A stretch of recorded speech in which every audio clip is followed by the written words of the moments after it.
Marhaba kids mall and ladies wear, बच्चों और बच्चियों के लिए कपड़ों का खजाना, इस्लामपुरा गली number 6, Firdaus tower, Mohammad Ali road, Malegaon.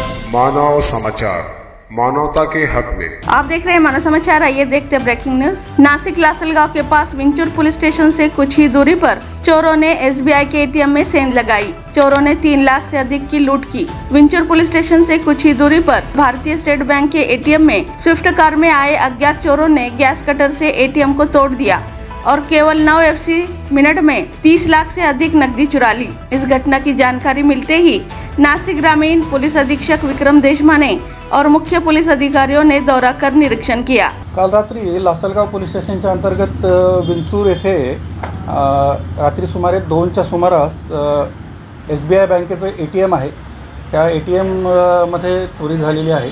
Gas कटरने ते ATM कट करून त्यामधून कॅश अज्ञात चोरट्यांनी चोरून नेलेली आहे। त्यामध्ये आम्हाला काही ठिकाणचं CCTV फुटेज मिळालेलं आहे।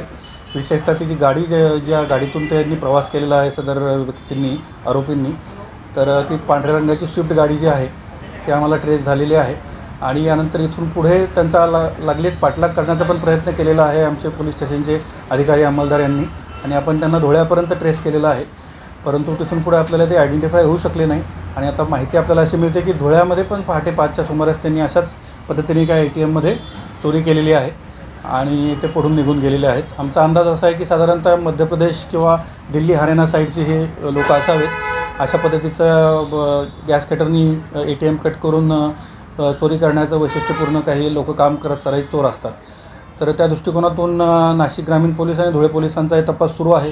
त्यामध्ये लवकरच सर्व CCTV फुटेजेस चेक करून त्या ठिकाणी आम्ही फिंगरप्रिंट आणि डॉग स्क्वॉडला पण पाचारण केलेलं होतं घटनास्थळावर।